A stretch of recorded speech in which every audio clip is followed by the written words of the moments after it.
All right, so describe a little brief summary of leading up to when you went and when you left and went to Woodstock. Okay. Well, it was a Thursday, and we all used to hang out at this place in Chambersburg, Pennsylvania called Stoner's Drive-In. It's actually still there. Really? And it was a really apropos name for where we hung out, because we were all back then, we were stoners. And some friends of mine rode through the parking lot in my friend's car. There were four of them, and they stopped, and I said, what are you guys up to? And they said, we're going to this place called Woodstock. And I said, can I go? And they said, sure. So they took me home. I grabbed a knapsack. Back then, we didn't have backpacks and stuff that we carried around like they do today. And all I had was I was a Boy Scout. So I had my Boy Scout backpack. I put got dressed, and took $50, and off I went to Woodstock. And we got there a day early, and there were just thousands and thousands of people there.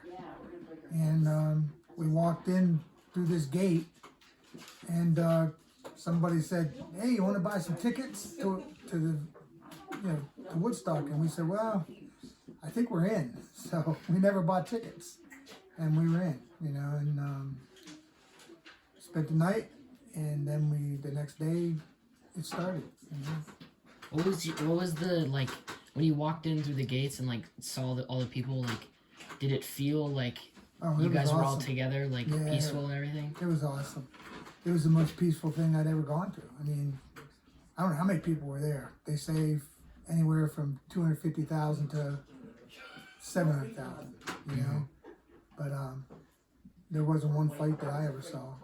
Everybody shared everything. Like, everyone was there for the same cause? Yep, the music. Yeah. It was all for the music, and there was so much good music there. I often used to say it was my birth. Your birth. I was born in Woodstock. Yeah. Did that changed me forever? Yeah. So that influenced, did that influence how you looked on the world? Yes, it did. Like, in what way did it impact you? Well, I grew up in a home that wasn't very peaceful, and love, my mother pretty much carried the love of the home, and so I drifted away from the family. When I was about 14 or 15, I started to drift away, listening to Bob Dylan, listening to folk music, playing harmonica, doing all kinds of cool stuff, just being free. That was what it was about. We were into freedom. Totally. Yeah. That Woodstock felt like it was just completely free. That was it, man. It was like the zenith for us. So were you there for the whole 3 days? No.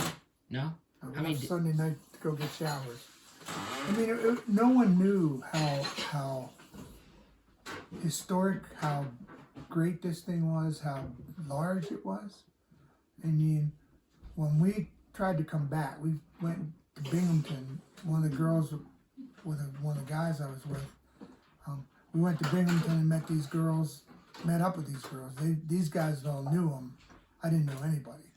And so we went to Woodstock, and then this girl said, yeah, it was muddy. I mean, it started raining Friday night, and it rained, pretty much the whole time. We were soaking wet. It was amazing. Yeah, we were also in a state of mind where rain didn't bother us. Yeah. It was like, you just wanted to be surrounded by, everyone and just, enjoy the moment. That's all we did, No one left. And then, there was a big lull on Sunday afternoon, and we thought, well, we'll go get showers and come back. And we even left some of our stuff there. And we got about 15 miles away coming back, and they stopped everybody. The New York Thruway was closed. Really? Yeah, they closed the New York Thruway. Wow. Because of how many people were there? Yeah. And people just abandoned their cars, parked in fields. We got pulled out by a tractor. Farmers were pulling everybody out to get out of there.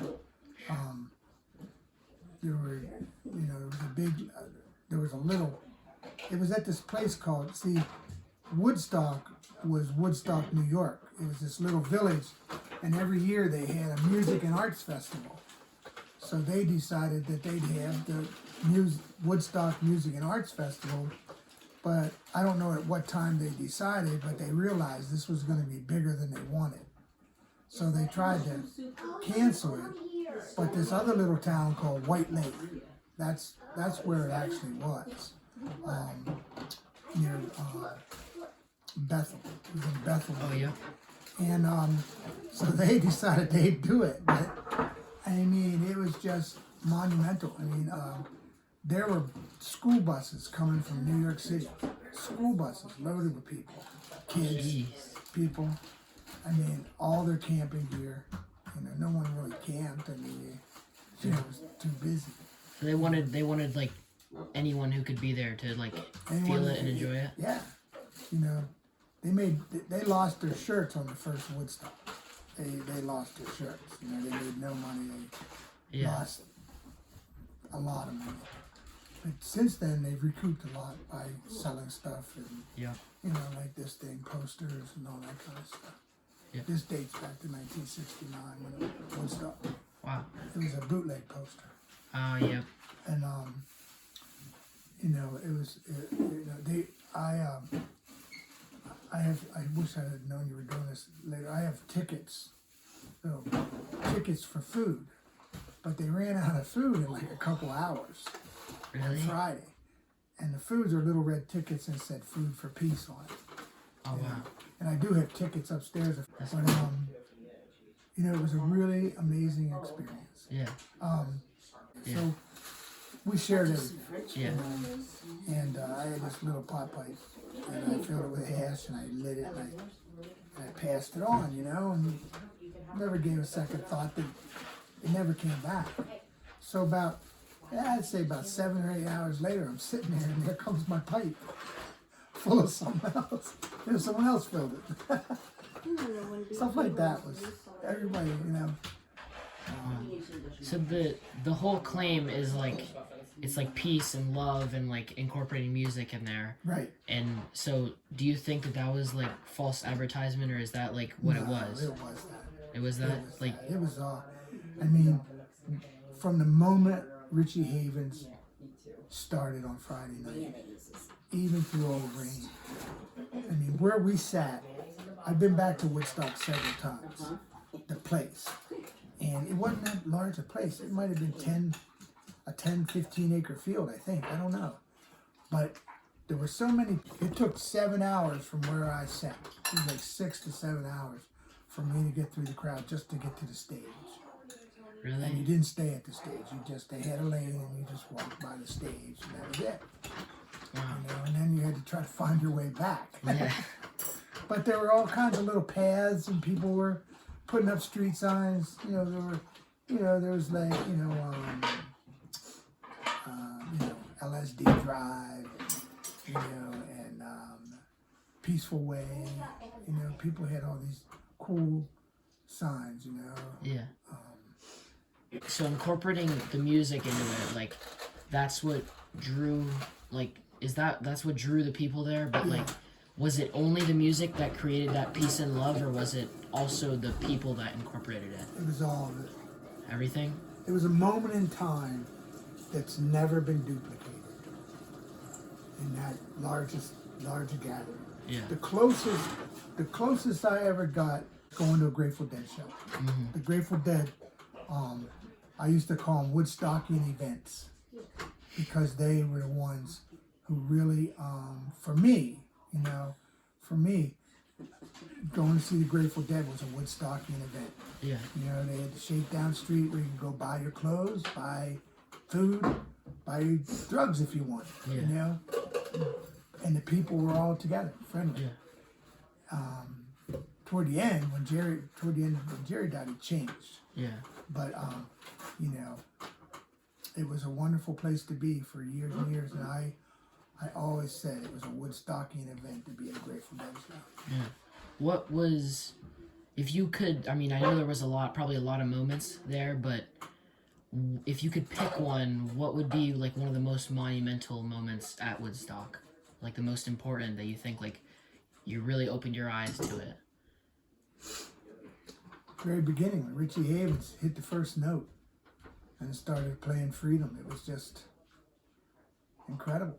Yeah. You know, I mean, for a moment, the whole place, the moment the whole place was silent.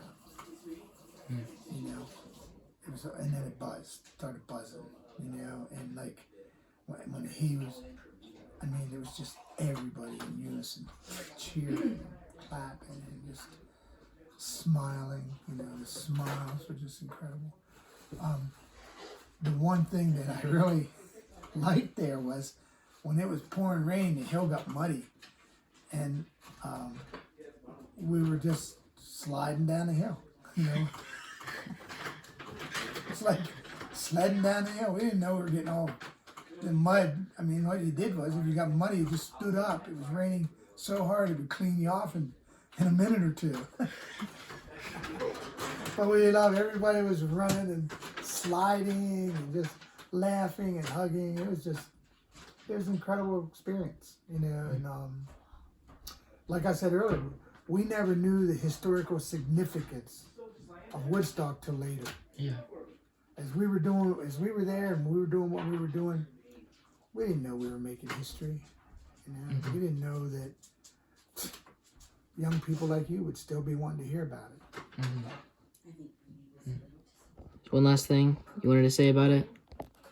Yeah, it was Woodstock was the door to my youth. You know, I was 18 years old, and we had a good run us young back to the late 70s.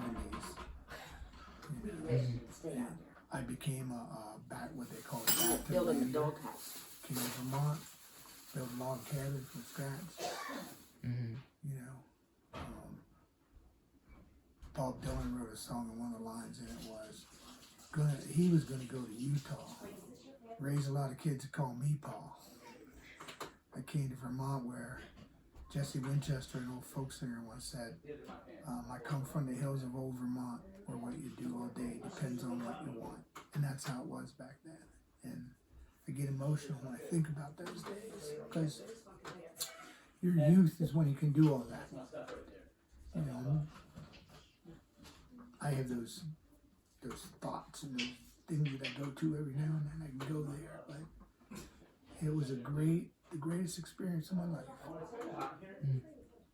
Do you think, like you said, that influenced some of the choices that you made, like later on, maybe you're like that had a big impact on your life?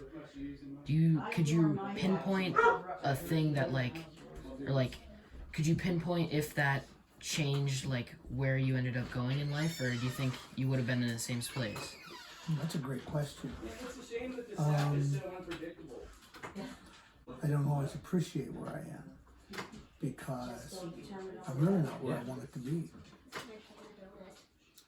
You know, you're sitting in a room where it's still a log cabin, but if you walk outside of here, you know it's not a log cabin anymore. So this is my world here. This is my dream come true. And, you know, I'm 71 years old, and I still live it. A lot more difficult than we did back then. You know, it was a whole different time. It was a time that only lasted a few years. You know, but I'm glad I had that experience. Yeah. Thank you. Yeah. Thank you.